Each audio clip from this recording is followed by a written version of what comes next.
you know, and I know we are stopping you from Shrikant, but we have all these people are six hitters, so you have it's covered. So we in tech we all talk about tech debt all the time, right?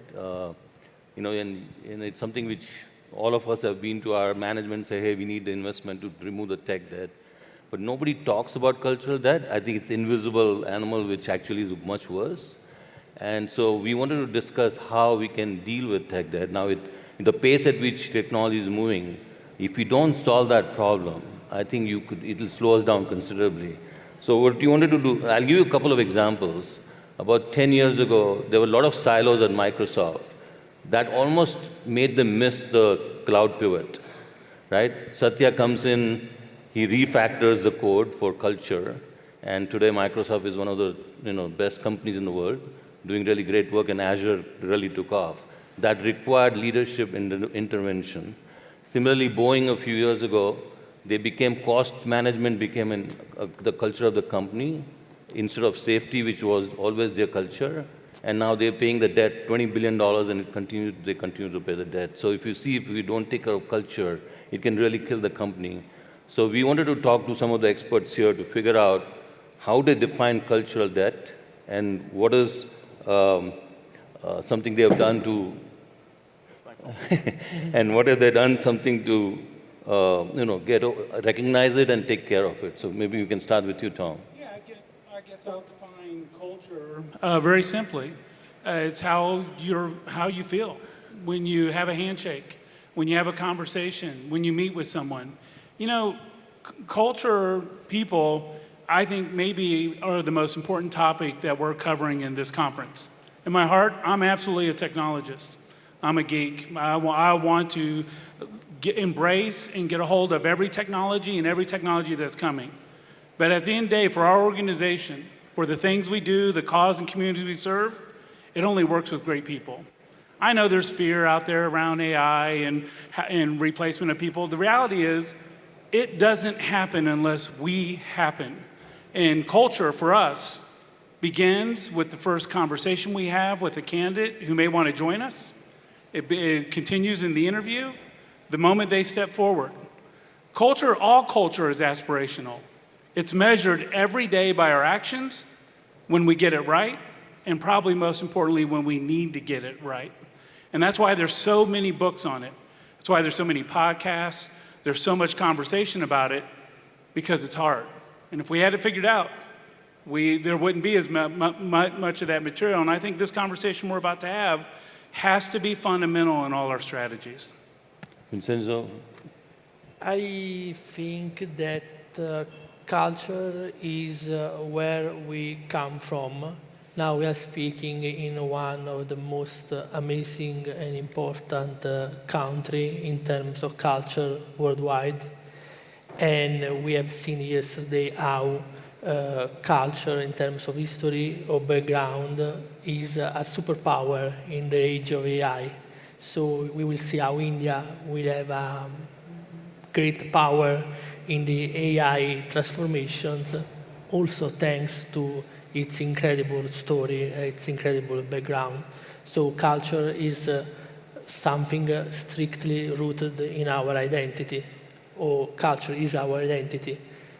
And it's also the compass that guides us where we want to go. We face some challenge in transforming the culture in the last 10 years. My company faces the great challenge to change our corporate culture and to manage of our background, our personal and company story, and how this can be a great energy to face the challenge of this new world, full of opportunities in terms of transformation, evolution, new technologies, but our culture can define who we are and also what we want to become in the very next years. Fritz, can you take a real example in a company where you felt the culture wasn't right, and how did you deal with it? Yeah, so thanks, Nilesh. I think a little bit around, there's culture and then there's culture debt, right? So we think about financial debt as accumulated interest or payments. Technical debt is accumulated work that you have to refactor, and culture debt is accumulated consequences of bad decisions or misalignment or choices that you've made that erode trust, and it erodes inclusion, and it erodes your accountability of your team. And so an example I think you were asking for was I had an organization where we did an acquisition. And always with acquisitions, you know, you acquire a company, but you inherit a culture. Right. And so what happened in this particular case, we knew the cultures weren't exactly the same. But this particular company had a very top-down approach to how they managed the organization, to the degree, such a degree that they had executive-level staff meetings, stand-ups, every single day for decision-making and resolving escalations. That's quite interesting. We acquired the company, and the first thing we do naturally is say, no, we're not doing daily staff meetings for executive decisions. Well, what happens? Immediately, the team stalls. Everybody's frozen. Decisions can't be made because they have to wait for the executive team who's not going to do it. So we were changing the organization. And so within a few months, we noticed a 30% increase in the backlog of duplicate requests. We noticed we had a 20% increase in the cost of integration for the business. We had to hire more staff to fix the problems that we were noticing. So we made a cultural pivot to address it, really to just let the organization know, and we had to re-echo that we are a product company, not a services company. We are a product company where we need to empower the team. If you don't empower the team, you're going to need your daily staff meetings and your daily executive meetings. So it did take some time. Within a year or so, we saw a reduction in cost, we saw a reduction in escalations, a reduction in dissatisfaction from customers. And then we found, we started having employees that were asking the right questions, which would be, what do I need to do for all the customers instead of what do I need to do for this sale? And so that shifted our mindset. Kamal, same question for you. How do you define cultural debt, and a real example, and what do you do with it? So. Yeah, culture to me is a collection of behaviors and attitudes and norms and practices that are grounded around or grounded in a very strong belief system. So if you have a strong belief system and you have, you'll notice companies with strong cultures having people with a specific set of attitudes and behaviors, and they're very good at doing things consistently. That's because they believe in something that's superior. Debt to me is just a gap to that end state. Okay. And, of course, every company, I would argue, would confess that they have opportunities to get even better, to align to their belief system. So that to me is the definition. A quick example for Allstate is we were a company that had the culture of looking up for direction, top-down culture, typical very large insurer in the United States. And we used to compare ourselves to a large aircraft carrier, and we wanted to start acting like a speedboat. One of the first things we had to change is change the attitudes of people that looked up for direction, and change it to have looking inwards or looking at each other, because we've now become a practitioner-based player-coach ecosystem where everyone is an expert in some trade that we value. Mm-hmm. Gone are the days for people leaders to exist. Like, we don't have so many roles that we had even 2 years ago that we've transformed, that we've changed very deliberately because of a belief system we have and we follow. While we have some more work to do, we are very proud of how far we've come. Great. So, Tom, what are some early warning signs? What do you look out for, and what metric or outcome you use in business to figure that out? So. I think early warning signs, and I'll just think back in my career as a whole, is when people start talking about culture as a strategy. It's not a strategy. Culture is a set of beliefs and values, and you either are those or you're not. The warning signs is when your posters on the wall say one thing and your words and deeds say another. That's what people measure. They're not measuring the wall. They're not looking at the wall and saying, that's who we are. They're looking at our actions. The warning signs are simple. When those two things don't reconcile, when there's not a marriage of word and deed, you're going to have problems. And we begin to see that, we see it in the symptoms. Now, I think from an operational or financial standpoint, HR standpoint, we begin to see it in attrition, we begin to see it in productivity, but the reality is, if that's when the red flag went off, that was happening many months before then. That's a laggard sign. It happens way sooner before that in engagement. I recently had the opportunity to spend some time in our offices this week, and I knew the culture was alive and well when everyone was going lunch together, everyone was laughing, everyone was joking, and they were conversing. People wanted to be around each other. I knew it was well when conversations around things that were working and things weren't, and they felt the freedom, the safe space to have those conversations. I think those are the warning signs. If people can't engage and it becomes very hierarchy, if it becomes very quiet, you got a problem. Okay. And if we don't see that problem until we're looking at attrition, we can almost be certain that problem happened many months, if not a year before. Awesome. So one of the things, Gartner just recently did a study, and this was very recent, where they found 57% of HR managers, they don't think managers they enforce culture, right? This is HR managers thinking, and the irony is that 53% of the managers themselves thought they are not accountable to enforce culture, right? That's pretty, when I read that survey. So what do you think, Vincenzo, why our managers don't feel accountable for culture? I think that it is also because they are not always measured up about culture. They are evaluated in terms of results and outputs, and in a while they do not understand how important is culture as a lever to realize what are their objectives, their targets.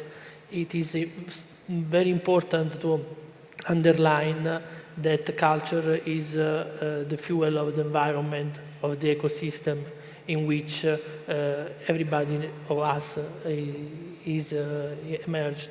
For example, leaders, team management, senior leaders, top manager people, everyone lived a culture when are in a working environment. And maybe they don't understand that this is an invisible fuel that can their dreams, their targets become true, become real. And this is why maybe it is a lack of culture, a culture depth in their minds that let them do not understand how important it is working on untangible assets such as leadership model, vision, or a mission, or behaviors. This is the point. Right. Fritz, have you used anything to make your managers accountable? Is it part of your goals? What have you done to make sure that the managers actually feel that that's part of their role? It's all around the communication. I think you said it well. Culture is a compass, and it's the fuel. I really like that.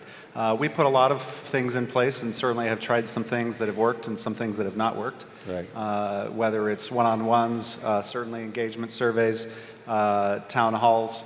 Communication is key, all the way from what is our purpose as a company and having a clear mission statement. When that's misaligned, things go astray. So tech meetups, hackathons, certainly for us, just making sure that everyone is speaking and they're willing to be in a safe place where they can try, fail. You learn by failure. I liked what the gentleman said earlier around the train's failure is how we can learn.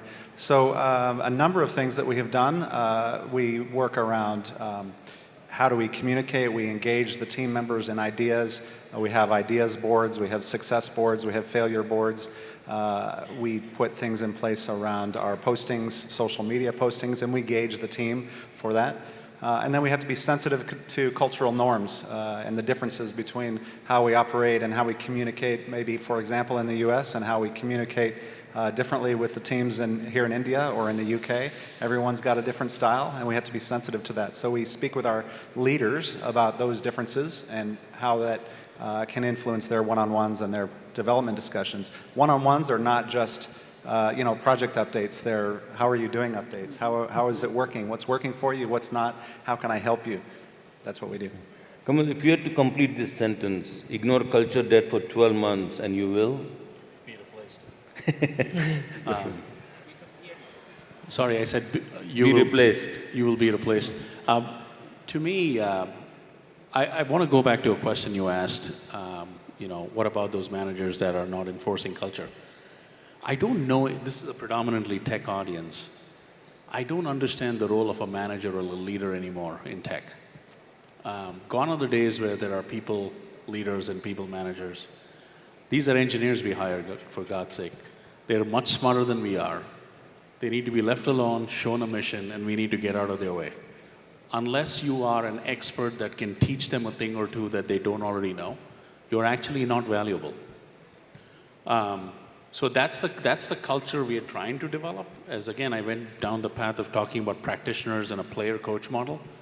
Again, we don't call ourselves leaders. You're either a managing engineer or a principal, or you are a contributing, by the way, that's the most important role in our organization. You're an engineer or you're a digital product manager. We've narrowed it down to these things. The phrase manager, the phrase leader has this connotation that you're separate from the action. And in that case, you really don't have a role. So I just think we need to kind of continue to think of our existence differently. And unless you are a part of the action and can contribute to the mission that we all take on, you need to really find something different. So, yeah, go ahead, Fritz. Can I jump on that one a little bit? The question was, ignore our culture for 12 months. What happens, I'll associate this to my point before. The example I had from our previous company acquisition was everybody was doing their own thing and solving for their own purpose, which in a way is good, but they weren't aligned to the company mission. We ended up with a lot of custom development paths and a lot of releases, many releases, all custom builds for customers. So going back to the question, if you ignore a culture for 12 months, you're going to, I'll even tie this to what you and I worked together at Intuit 20 years ago, 25 years ago. Intuit was focused on delight. Design for delight was a mission statement. So I'll bring this back. If you ignore your culture for 12 months, you're going to have a product that probably serves everybody, but delights nobody. Right. You're going to lose because you're spreading yourself too thin and you're not aligned to one particular goal. I want to come back to Kamal. Allstate has been in India for several years. Do you see any difference in cultures in the US and India, and what do you do about that?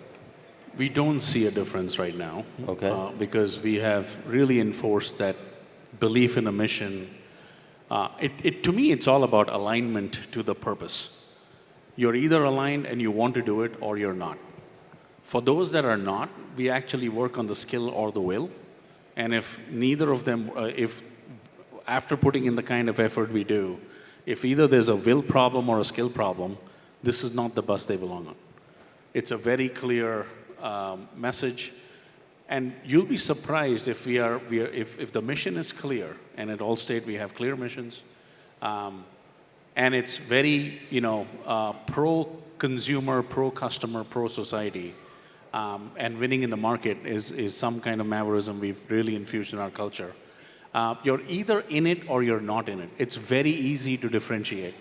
And with a little effort, you know if there's heart, but there is no skill, and the skill is easy to work.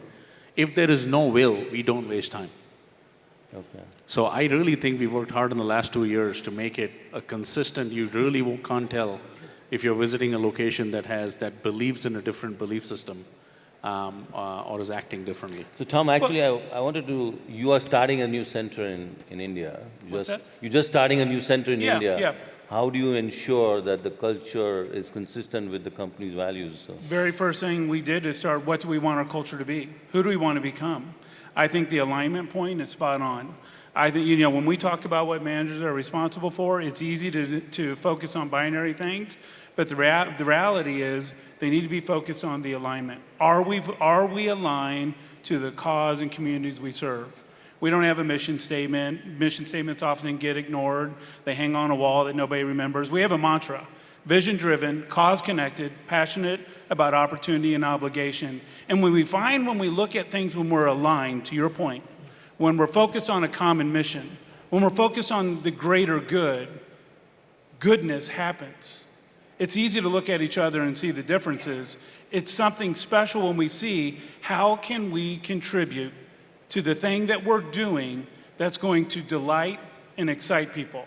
And most importantly, when our team members have belonging and they know that their contribution is vital, essential, you don't have to ask them to go the extra mile. You don't have to ask them to come up with extraordinary ideas to solve it, because they're not working at a job anymore. They're part of a team that's doing something special. And our legacy, I think that's one of the things that we remember. Our legacy isn't remembered by bookings numbers or defect rates or how fast we got something. When we look back on our lives, when people look back at us, they remember how we made them feel. When we were there when it was most important, when it was most challenging, and we stepped in and say, how can I help you? That's culture.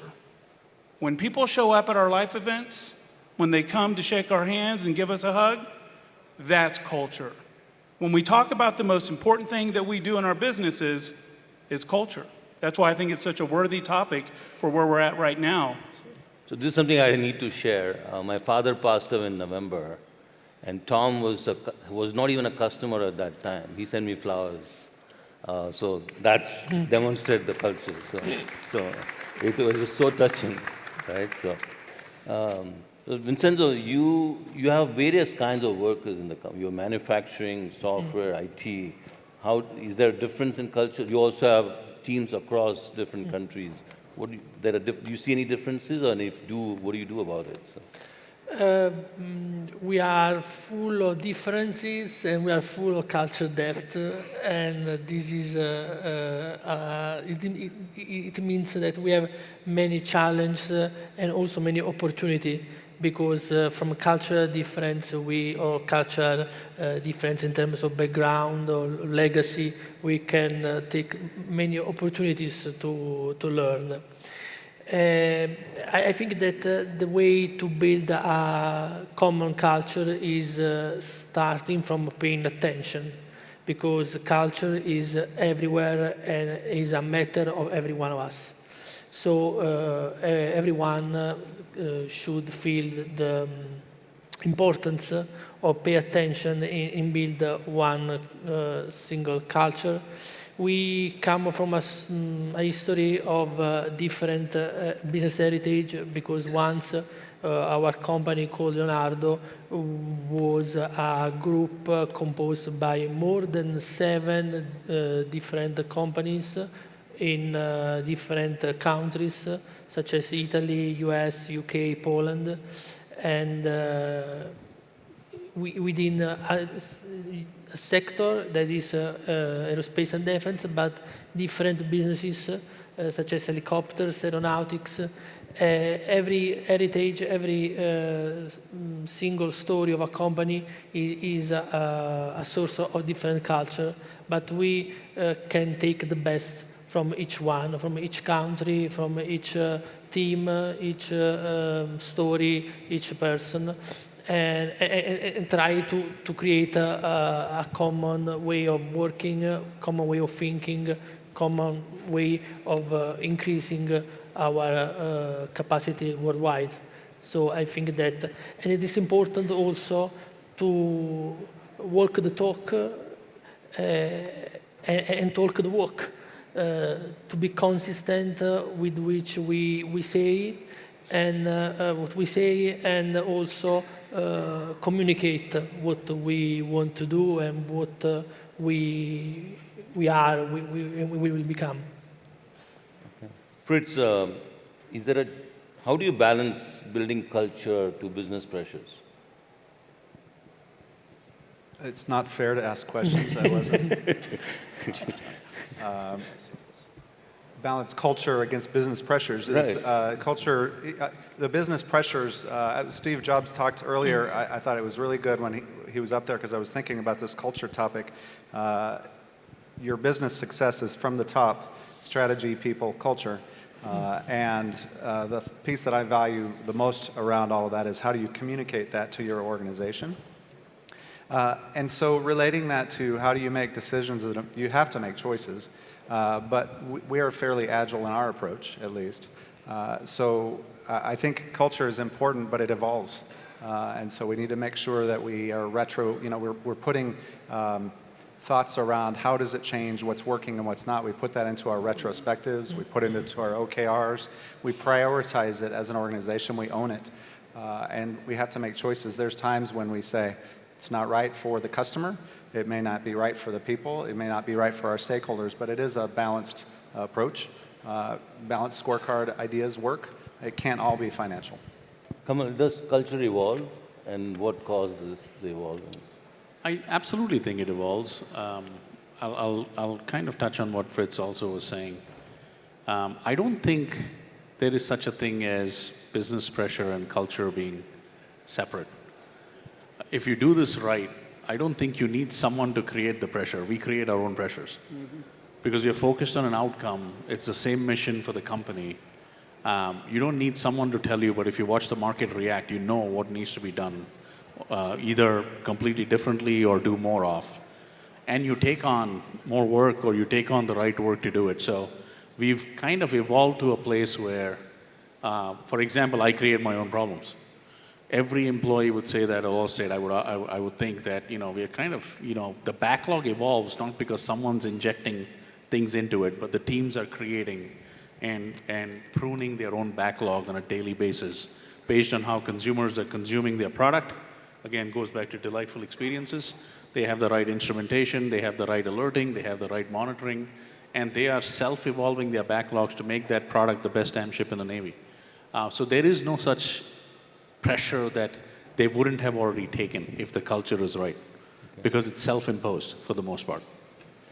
Tom. Yeah, just one more quick thing to add on there, and you'll Go ahead. I may not steal your thunder, but I think transparency is key. Like the organizational transparency, I forgot we do a lot to share results to the degree that we can, so that everybody knows what their impact is, and when we're making choices, why those are the choices that we're making. Sorry. No, I agree. I mean, transparency is absolutely, it's the fuel for culture. The more people feel you're transparent and authentic, I agree with you.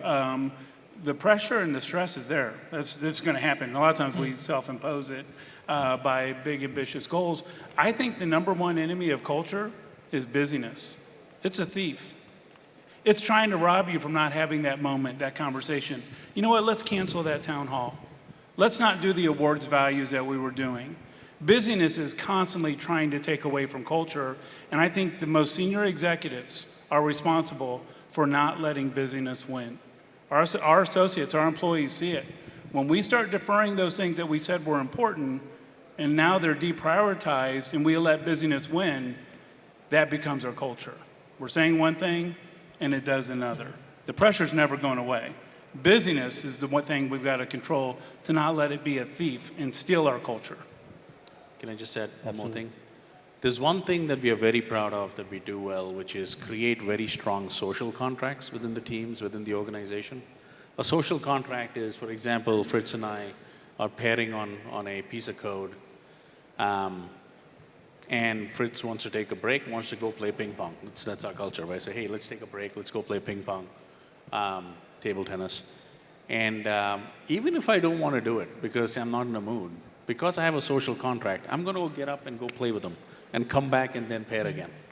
Right? Social contracts are important, even if it is not something you want to do, but your social contract is so strong with your peer or your peers that you end up doing it regardless because it's important to that person you care about.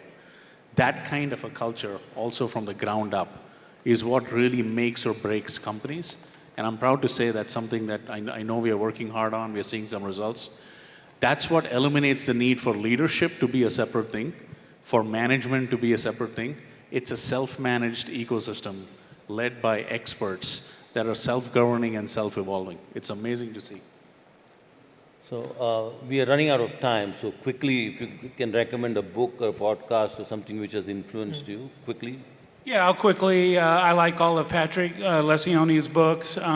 He does a great job at storytelling. He's wrote a book recently called The Advantage, that really talks about the small things you do impact culture. We're always looking for the big swings. It's the smallest things that we do that ultimately underscore and fuel what culture is all about. Vincent?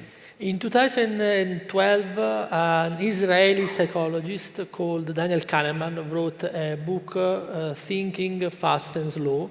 And then 5 years later, he was the first psychologist to win the Nobel Award, the Nobel Prize in economics, because this book clearly defines the importance of where we have to think fast and where we have to think slow.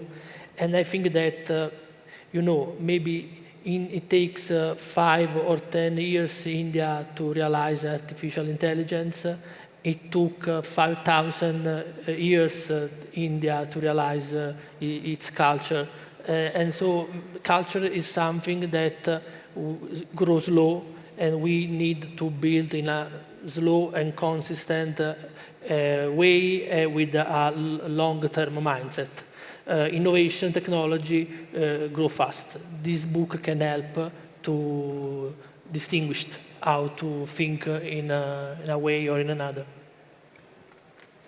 The one that comes to mind probably is Accelerate by Forsgren. It's a high correlation of high-performing organizations to culture. I think it does a really good job of that. And for a technical audience, the DORA metrics that are part of that whole conversation are quite important. And as Colin said yesterday, if you can do things faster, that's good. But if you do bad things faster, you're just doing a lot of bad things. And the DORA metrics talk about that struggle. So it's quite good. Last thing I would say around all of this is with respect to the AI theme, we can have a lot of tasks automated by AI. It's the culture that's going to keep our people. I thought I want to get away with this session without using AI, but I guess didn't. Can't do it. It's the culture that's going to keep our people. Kamal. So you're talking to a guy that doesn't read a lot of books, but the one I have read that comes to mind is Great Leaders Make Sure Monday Mornings Don't Suck. Look it up. It's actually a fun read. It's about culture, and it's about what we can do. So thank you all. Great talk. Again, as I said, 6 is all the way. So thank you all.